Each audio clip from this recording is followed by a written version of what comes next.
Fala pessoal do canal do Anderson Kaique Acessibilidade, tudo bem com vocês? Espero que sim.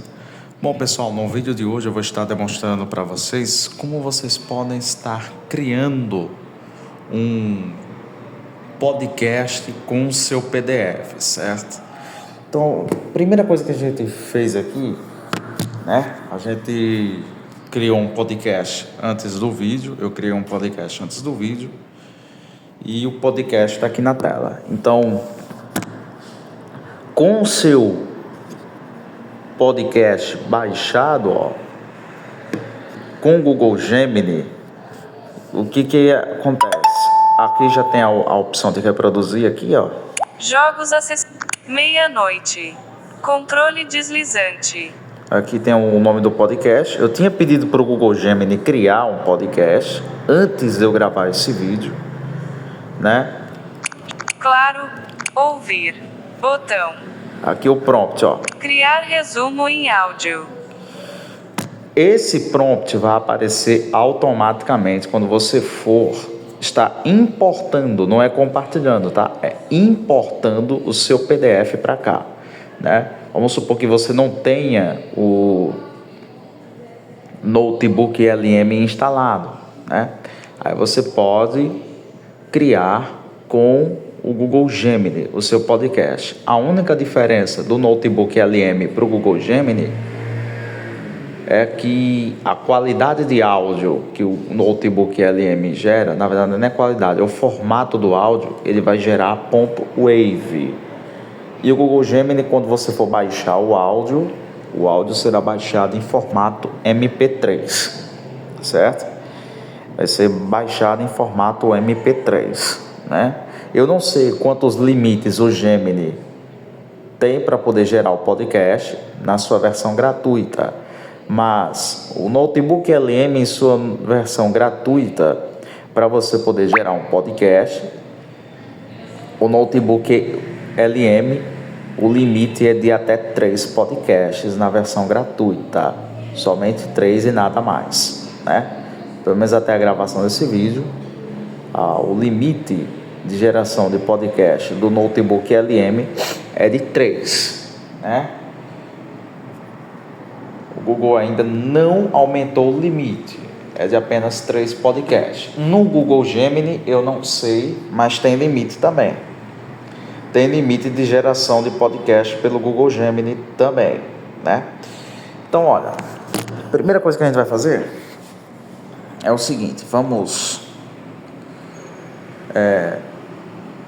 reproduzir esse podcast aqui e depois eu vou mostrar como você faz para poder estar gerando seu podcast, certo? Vai demorar, tá? Não vai ser rápido, vai demorar para poder gerar seu podcast. Vai depender também da sua rede Wi-Fi, de onde você estiver, mas eu vou logo adiantando. Vai demorar para você gerar o seu podcast pelo Google Gemini, tá bom? É isso aí. Então, aqui nós vamos reproduzir esse podcast aqui. Ouvir. Botão. Deixa eu só subir o volume aqui de mídia. Menu de notificações. Até recém. Volume. Gemini. 47. Vamos subir um pouco. 87%. Tá ótimo. Controle de volume. Criar. Ouvir. Botão. Pedi para ele criar um resumo geral em áudio, né? Na verdade, não pedi, apareceu para mim e eu apenas cliquei, certo? Esse prompt vai aparecer automaticamente, né? Aí o Gemini vai gerar o seguinte texto. Página. Claro, aqui está a sua vista geral de áudio. Só que você não precisa ficar no chat. O Google vai mandar uma notificação quando o chat for concluído. Quando o podcast for concluído, né? Então, outra coisa, ele vai dizer que a sua vista geral de áudio está a ser gerada. Isso significa que a sua vista geral de áudio, seu podcast, vai ser gerado.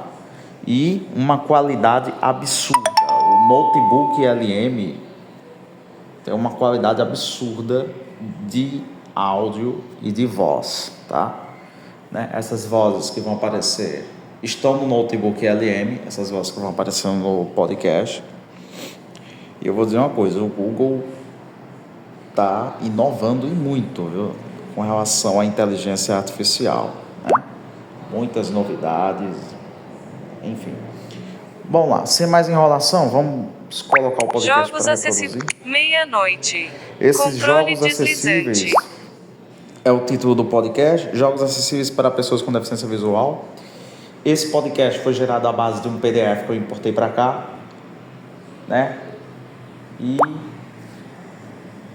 depois eu vou mostrar como vocês podem estar criando um relatório com o Google Gemini, tá bom? Velocidade do vídeo 1.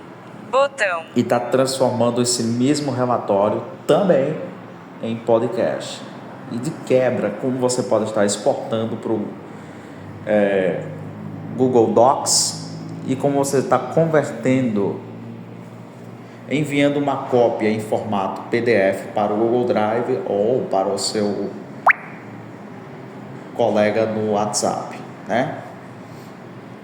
Ele vai converter em PDF, você seleciona o formato PDF e ele vai fazer a conversão dessa cópia desse documento em PDF e você pode salvar no Drive ou você pode estar compartilhando no WhatsApp com algum amigo seu, um colega seu, enfim. Vamos lá, vamos colocar o podcast para reproduzir. Voltar. Reproduzir. Botão. Vou dar 2 toques aqui. Olá, bem-vindos a mais um Deep Dive. Hoje a gente vai fundo nos jogos acessíveis, especificamente para pessoas com deficiência visual. Temos bastante material aqui, sabe? Desde adaptações de jogos antigos até tecnologia de ponta, iniciativas da indústria. É isso aí. A ideia é destrinchar o que é essencial nesse universo. Entender como a acessibilidade está, mudando o jeito de jogar, né? E o que isso significa para todo mundo. Jogadores, desenvolvedores. Legal. Então, para começar a desembrulhar isso, por onde a gente parte para entender por que isso é tão importante hoje? Olha, tem a questão ética. Claro. O direito de todo mundo ao lazer, à inclusão. Isso é fundamental. Mas, além disso, tem um reconhecimento cada vez maior do potencial de mercado, sabe? A gente está falando de uma indústria global que movimenta mais de 300 bilhões de dólares e, assim, mais de 400 milhões de jogadores com alguma deficiência no mundo. Então, ignorar a acessibilidade é deixar de fora muita gente. E muita oportunidade de inovar também. Nossa, faz todo sentido essa conexão, né? Ética e mercado andando juntos. E como é que a gente vê isso nos jogos, na prática? Pelos materiais, parece que tem vários tipos de abordagem. Exato. E a evolução disso é bem interessante. Começa lá atrás com adaptações físicas, né? Bem criativas até. Tipo o Uno Braille, que tem as marcações em relevo, ou o Scrabble, dominó, damas, com peças adaptadas, letras maiores, Braille, tornando esses clássicos acessíveis. Ah, sim, as adaptações físicas. E daí pro digital, imagino que vieram os audiogames. Como é que eles funcionavam? Isso, os audiogames foram um passo bem importante. A ideia era substituir o visual pelo som, né? Usando áudio 3D espacializado para criar imersão. O projeto Blind Games Brasil, o BGB, foi pioneiro aqui no Brasil trazendo jogos para o português. Tinha o Top Speed, que era um jogo de corrida, só com som, bem legal. E sistemas como o DOSVox, que já vinha com vários joguinhos adaptados também. Que interessante. Mas pelo que a gente viu, a tendência mais forte agora parece ser outra, né? Integrar acessibilidade em jogos que já são muito populares. Por que essa mudança é tão relevante? Um recurso extra que você ativa. Ela está entrando no design principal do jogo, desde o começo. Jogos como Forza Motorsport, por exemplo, com as Blind Driving Assists, que são dicas de áudio para ajudar a pilotar sem ver a pista. Ou Sea of Thieves, que tem ajuda sonora para mirar. Uau! Isso mostra bem a evolução. E plataformas também, tipo Playroom, Lichess com modo cego. A ideia não é mais fazer um jogo só para cegos, mas um jogo que também funciona muito bem para eles. Entendi. Mas integrar isso em jogos visualmente super complexos como um Forza da vida deve ser um baita desafio técnico, né? Que tipo de tecnologia permite essa navegação sem depender tanto da visão? É um desafio, sim, com certeza. Mas a tecnologia evoluiu bastante. Os leitores de tela tipo o NVDA, que é um software gratuito bem usado, são cruciais para as interfaces, para os menus, e dentro do jogo mesmo, a gente vê narração de elementos, sabe? Como no Age of Empires 4. Feedback sonoro detalhado, feedback tátil do controle. Opções de alto contraste visual ajudam quem tem baixa visão. E, muito importante, controles totalmente configuráveis. O Xbox Adaptive Controller é um exemplo disso, um hardware que permite mapear tudo. E até ferramentas para desenvolvedores como o Unity Accessibility Plugin, o UAP, que dão uma força para implementar isso nos jogos. Então, não é só ter a tecnologia, é o como usar, né? O processo de desenvolvimento, as diretrizes e o feedback dos próprios jogadores parecem centrais nisso tudo. Fundamental. Absolutamente. Existem as diretrizes de acessibilidade para jogos, as DAG. Elas dão um norte, sabe? Baseadas naqueles princípios: perceptível, operável, compreensível e robusto. Mas, assim, nada substitui conversar com os jogadores, testar com eles, o design colaborativo. É esse feedback direto que garante que uma função de acessibilidade não só exista, mas que seja útil de verdade, intuitiva. Que resolva os desafios de passar informação complexa sem usar só o visual. Isso aparece muito nos relatos. E quem tá puxando essa mudança toda? São mais as grandes empresas, tipo Microsoft, Sony, ou é a comunidade de jogadores que está pressionando? Os dois? Olha, é uma sinergia bem forte, eu diria. As grandes empresas, como o Xbox, que você mencionou, estão investindo bastante. Recursos na plataforma, as tags de acessibilidade na loja para ajudar a achar os jogos, o próprio hardware adaptativo. Mas, ao mesmo tempo, a comunidade é super ativa. Tem grupos como a Eternal Legend, que é formada por jogadores cegos mesmo, dando consultoria, criando conteúdo. Plataformas como Acessibilidade em Foco, que fazem um trabalho ótimo de listar jogos. Até a Ludopedia, que dá dicas para adaptar jogos de tabuleiro. É um esforço conjunto, sabe? Um empurrando o outro. Que legal ver essa colaboração. Então, resumindo um pouco, o que tudo isso significa? Parece que a gente está caminhando para um cenário onde a acessibilidade não é mais um extra, mas parte do pacote básico de um bom jogo. É isso. Exatamente. Está deixando de ser um nice to have, né? Para ser parte integral do bom design. E isso é bom para todo mundo. Promove inclusão, claro, traz benefícios cognitivos, sociais, mas também é uma ótima estratégia de negócio, gera lealdade, impulsiona a inovação. Só vê o sucesso e os prêmios de jogos como The Last of Us Part 2, que investiram pesado nisso e foram super aclamados. Realmente, é um cenário bem promissor. Pois é, e isso deixa a gente com uma última provocação, né? Algo para pensar. Como essa necessidade de criar experiências de jogo que são ricas, imersivas, mas que não dependem só do visual. Como isso pode, lá na frente, transformar o design de jogos para todos os jogadores? Será que a gente está indo para o futuro com experiências multissensoriais muito mais profundas do que a gente imagina hoje? Fica aí a reflexão. Eu resolvi tocar o podcast todo, né, pessoal? Avançar 10 segundos. Né? Botão. Eu resolvi deixar o podcast rolando aqui completamente, para vocês verem aí, né? E eu resolvi criar esse podcast falando sobre acessibilidade nos jogos, né? Que eu acho também que é um tema muito importante que deve ser abordado nos canais do YouTube, nos grupos de WhatsApp, no Instagram, no Facebook, no TikTok. Acessibilidade tem que ser abordado. É um tema que não pode passar despercebido por algumas pessoas. Acessibilidade é o que ajuda pessoas com deficiência a serem incluídas na sociedade. Em uma sociedade que muitas das vezes é desigual, né? Uma sociedade desigual, que não inclui pessoas com deficiência, que acha que pessoa com deficiência não deve ser incluída. Eu digo para vocês, pessoas com deficiência devem ser sim incluídas na sociedade, na faculdade, no ensino médio, no ensino fundamental, devem ser incluídas no mercado de trabalho, devem ser incluídas em todos os locais. Não apenas a empresa oferecer inclusão só pela propaganda, mas a empresa oferecer inclusão de verdade, trazer a inclusão na prática, né? A gente vê tantas empresas dizendo a gente promove inclusão, mas será que promove mesmo? Será que promove mesmo a inclusão de fato, né? Fica aí a reflexão. Que venha mais jogos acessíveis para pessoas com deficiência visual, para pessoas com outras deficiências, que venha mais acessibilidade no campo digital. Poxa, tantos jogos inacessíveis que nós temos nas lojinhas de sistemas operacionais, na loja do Android, na loja do iOS.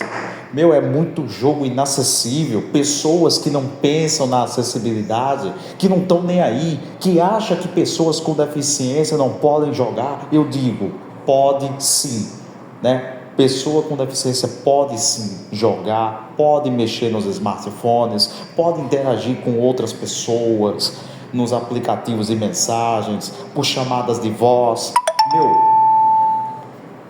Existem pessoas que têm um pensamento de que pessoas com deficiência não devem ser incluídas. Pelo contrário, pessoas com deficiência devem sim ser incluídas em todos os lugares, no mercado de trabalho, no ensino superior, no ensino médio, no ensino fundamental, porque elas precisam de inclusão. E uma inclusão de verdade só se desenvolve através de uma sociedade que se preocupa com pessoas com deficiência. Não uma sociedade que diz, eu me preocupo com a inclusão e não faz nada para poder incluir pessoas com deficiência. Nada. A gente precisa de pessoas que se preocupem com pessoas com deficiência, que se preocupem em promover a inclusão, de fato, de pessoas com deficiência na sociedade. Essa é a minha opinião. Bom, para baixar o áudio, o que você vai fazer? Nós vamos varrer da esquerda para a direita. Baixar áudio. Clicar em Botão. baixar áudio, 2 toques, e o download é rápido, tá? Jogos acessíveis. Avançar. Baixando resumo em áudio. Resumo em áudio baixado. Resumo em áudio Abrir. baixado. Botão. Né? Agora, eu vou dar o caminho para vocês criarem os seus podcasts. Criança celebrando glória a Deus. Recolhido. Isso aqui foi... Soletrando. Eu Página. acabei expandindo todas Início. as conversas, né? Open Gemini Live. Parar gravação. Open.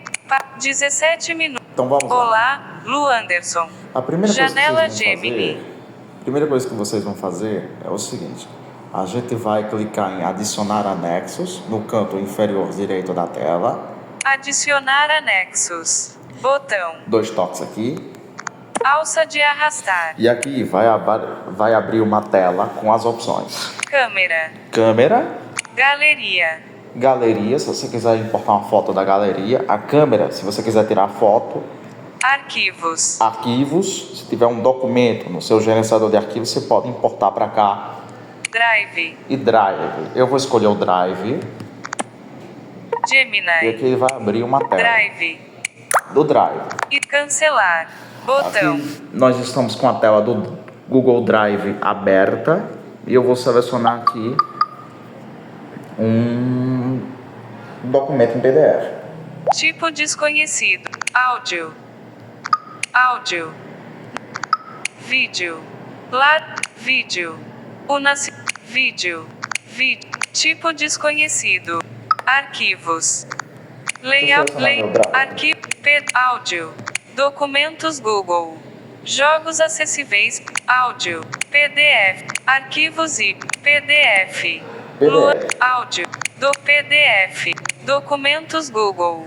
IA para criação de podcast. Áudio. Obrigado a arquivo zip. Serepro. Áudio. Banda som. Áudio. Áudio. Tipo disco. Selecionar. Vídeo. Selecionar. Clique em Botão. selecionar. Gemini. Peça ao Gemini. Caixa de edição. Prontos. Exibindo por. Remove até. IA para criação de podcast. Criar resumo em áudio. Você clica aqui. Página. Criar resumo em áudio. 2,5 flash. Voltar. Estou Botão. utilizando o modelo 2.5 Flash do Google Gemini. Ia para criar resumo. Ouvir. Botão. Editando. Ótimo! A sua vista geral de áudio está a ser gerada. Vai receber uma notificação quando estiver pronta dentro de alguns minutos. Entretanto, pode sair deste chat. É desse jeito que você vai Teclado criar oculto. sua vista geral de áudio, tá, pessoal? Página. Como eu falei, vai demorar um pouco. Um pouco não, vai demorar muito, né? Não vai demorar tanto assim, mas vai demorar um pouquinho. Acho que no máximo, dependendo da velocidade da internet, deve demorar uns 6 ou 7 minutos, né? Porque aí ele já está trabalhando com geração de podcast, certo? Pessoal, esse foi o nosso vídeo. Se inscreva no canal, ative o sininho das notificações e deixe um like, né? O vídeo ficou longo, mas eu espero que vocês tenham gostado do vídeo, tá? E é isso, pessoal. Até o 21 próximo minutos. tutorial. Parar.